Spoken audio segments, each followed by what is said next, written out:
$1,000, but yet they cannot sleep in it. The sleep does not come to them. And people who sleep on the floor in the mosques or even on the streets, they have a full night's sleep off with peace.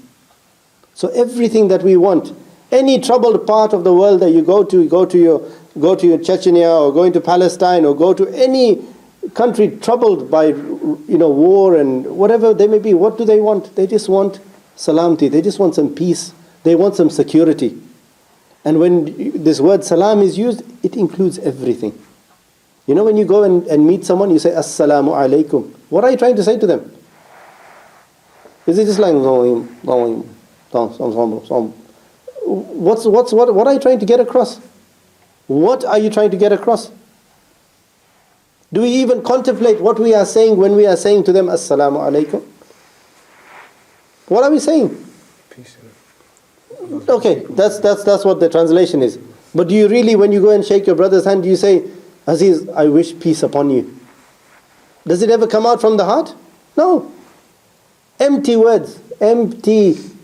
This is one song, bro. All right, bro. Song. And everyone still is grotty and grumpy afterwards. Why? Because it never came from the heart. We never had an effect on the person because it never came from our heart. How is it going to land on their heart? The sunnah of the Prophet ﷺ also was to say salam 3 times. Assalamu alaikum, assalamu alaikum, assalamu alaikum. This is the busiest man in the whole of universe. The busiest person in the whole of the universe has time to say assalamu alaikum to you 3 times. And me and you today, sorry, I can't talk, I gotta go, I'll catch up with you later. Subhanallah, the same time you could have said assalamu alaikum, how are you? Are you alright? Can we catch up later? I'm busy. But no akhlaq, no adab, no mannerisms, no nothing. We're just in our own little cuckoo land, making up the rules as we go along. So, digressed a little bit.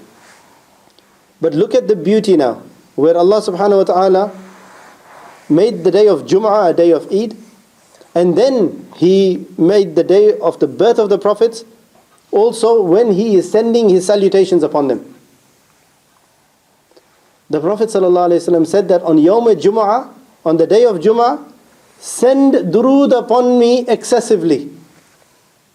Send durood upon me excessively. Send me so much durood. What happens? When you send durood on the Prophet ﷺ, he receives it, but then it is passed all the way up to Adam ﷺ. It is sent back all the way up to Adam ﷺ because of that link, the initial link that Adam ﷺ has with the Prophet ﷺ from that time. The day is Adam alayhi salam's, isn't it? Friday is the day of Adam alayhi salam. The Prophet said, on Jum'ah send the durood to me.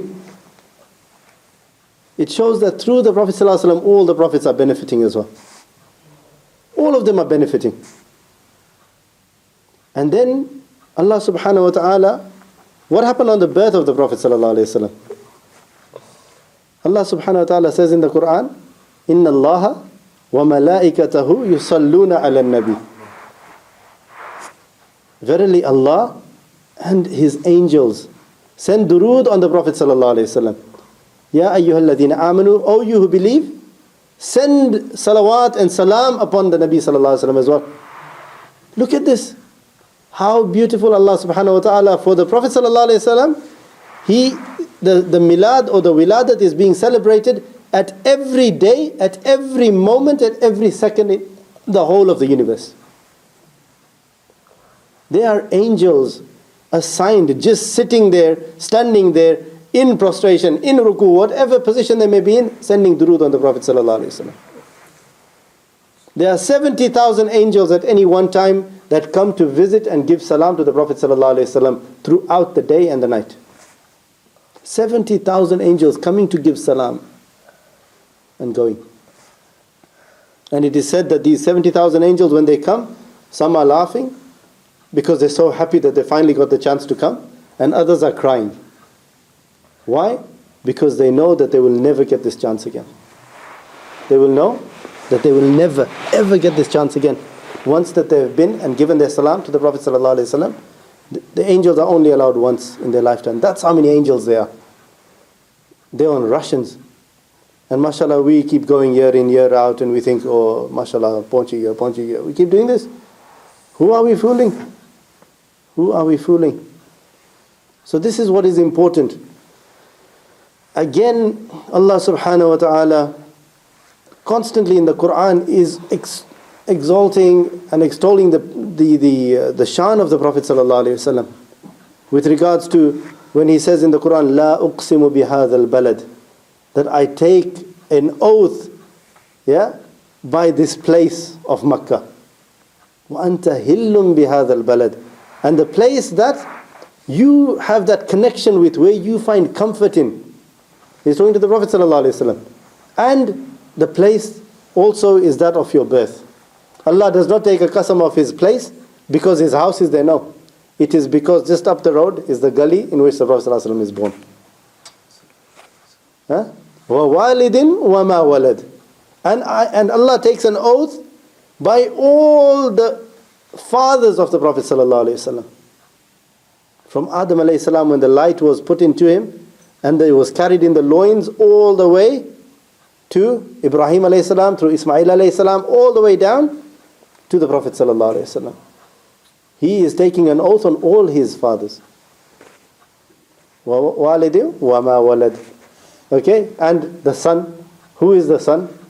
The son is the Prophet sallallahu alayhi wasallam, the last one. Okay, some will give the murad that it is his children. But again, this is difference of opinion, and this is for scholars to discuss. But from the points that have been laid out, okay, it is, mashallah, it does show you, in context of the Quran and Hadith, that this day of the birth of the Prophet ﷺ is to be celebrated in whatever way you feel best. One thing you need to understand is, whatever celebration or whatever act of celebration you are going to do needs to be within the bounds of the Sharia. Needs to be in the bounds of the Sharia. Don't go out of your way to try and expose your love so much that shaitan is enjoying himself more than you are.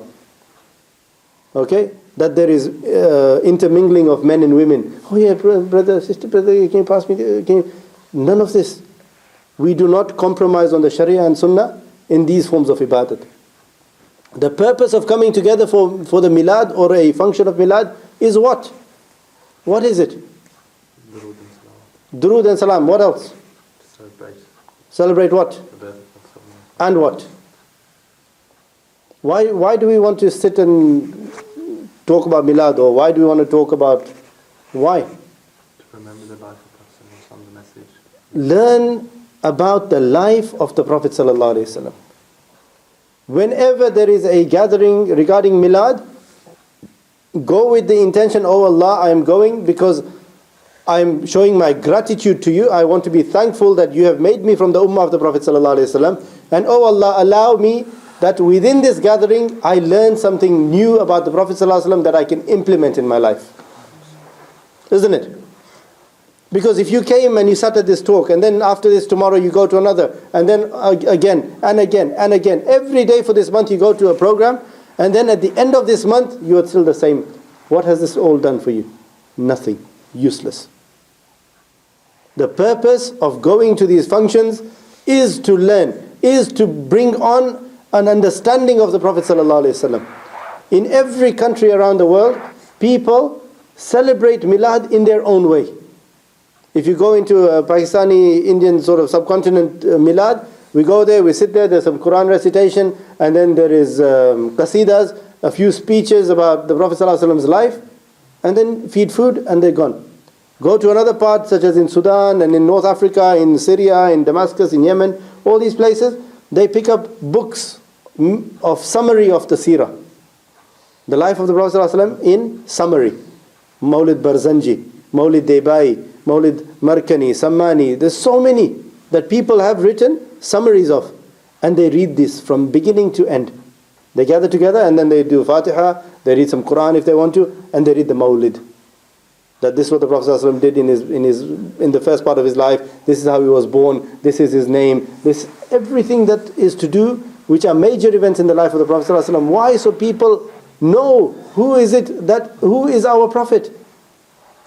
We ask, who is our Prophet? We ain't got a clue. We have not got a clue about who the Prophet ﷺ is. Someone says to us, this is about your Prophet, oh, you can't do this, you can't do this. You can't even defend. You can't even defend your belief. What is going on? It is so important to learn the basics of who you are, what you believe, who is your Allah, who is the beloved of Allah sallallahu alayhi wasallam. It is, subhanallah, whoever you take as your best friend, okay, it might be your friend that's been with you from early days of school, it might be your wife, it might be your mother, it might be anyone that you are close to, that you know them in and out. Yes or no? There's always someone that you know in and out. Same way you should know, if not you should know the Prophet ﷺ more than this. You should know what their habits are, you should know what they look like, you should know everything about them, A to Z. Start asking about football, you start giving me all commentary. Oh yeah, he took this, he took a left and oh yeah, the transfer fee was that much, yeah, he's never been like this. Hello? Okay, good. Tell me something about some Sahabas. I don't know. Who were the companions? Who were the players around the Prophet ﷺ? What transfer fees did they pay moving from kufr into iman? Who knows? How many camels were slaughtered? How many date palms were given? No, we don't know this. We don't need to know this. I'm going to go. Astaghfirullah. So as Muslims, we have a right, we have a duty to learn our basics and to implement them within our lives.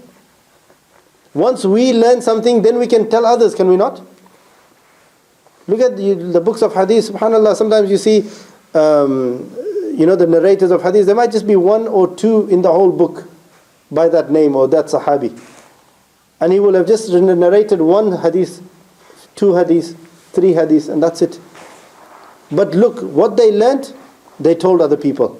What they told other people remained until this day, that we still follow those sunnahs. And until this day, they still get the reward for this. So what you learn, what you bring into your life, you then pass on. You then transfer it onto your children, onto your wives, onto your families, so that they may benefit, they may gain closeness to the Prophet ﷺ. The one act of the celebration of Milad from Sunnah, directly from the Prophet ﷺ, is that the Prophet ﷺ used to fast on Mondays. And when he was asked, Ya Rasulullah, why do you fast on a Monday? He ﷺ said, I was born on this day. I was born on this day. So that day, the 12th of Rabiul-Awwal, one, it is sunnah to fast on Mondays. Because why? The Prophet ﷺ fasted. And he ﷺ fasted because he was born on that day. When in our calendar, inshallah, it will be the next Tuesday, inshallah. Yeah, next Tuesday. You fast on next Tuesday. Why? Because he was born on that day, sallallahu alaihi wasallam. And out of that love, out of thanking Allah. One thing we don't seem to realize is how lucky are we that we are born in the ummah of the Prophet sallallahu alaihi wasallam. That we say, who is our Nabi? We say, Muhammad sallallahu alaihi wasallam. Ask the Christians, they'll say Jesus. Ask the Jews, they'll say Moses. Okay, you can keep going on like that. But ask Jesus alayhi salam, Isa alayhi salam,